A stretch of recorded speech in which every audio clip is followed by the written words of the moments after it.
Hi, welcome to the fourth and final module of this e-learning course. My name is Paul Okumu, and I work with the Africa Civil Society Platform on Principled Partnership that engages in building relationships between government and civil society across Africa. And as we all know, at the heart of every relationship is trust. And at the heart of many conflicts that face not only Africa is how to rebuild that trust and how to support one another in rebuilding that trust. As we look at the world today, there are tremendous developmental changes that are going on, not just in Asia or Latin America, but even right here in Africa.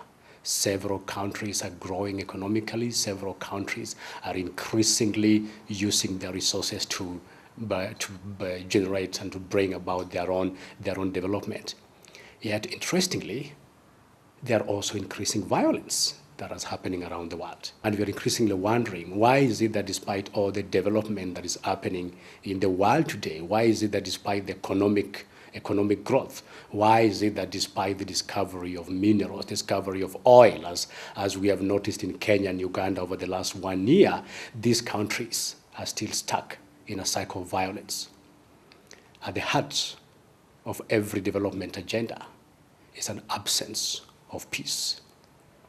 And peace is at the core of the growth of every nation. No amount of economic growth, no amount of development will ever replace the greatest paralyzing factor of any nation, of any citizen, and that is a lack of trust in its leadership and living in constant fear of violence, not just from among them, from within themselves, but also from the people who are leading them. There are many efforts happening across the world in countries for inter-conflict transformation, sustained peace, and development.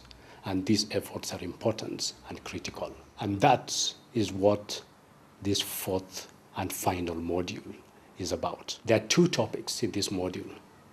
The first topic takes us on a panoramic view of the challenges and the opportunities of peace building and dealing with violent conflicts around the world, and what the international actors have done and what can be done. The course explores the place of inclusive coalitions and mitigating external stresses such as drug trafficking, corruption, and resource-related challenges. But as many of us know, it's not enough to look at the approaches and the challenges alone.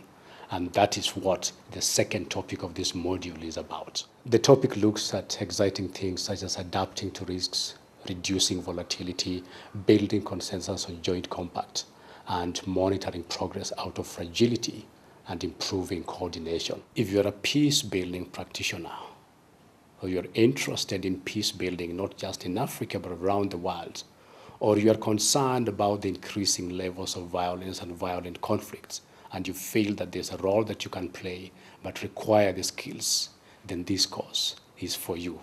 Welcome, and I hope that you will enjoy the e-learning course and this last and final module.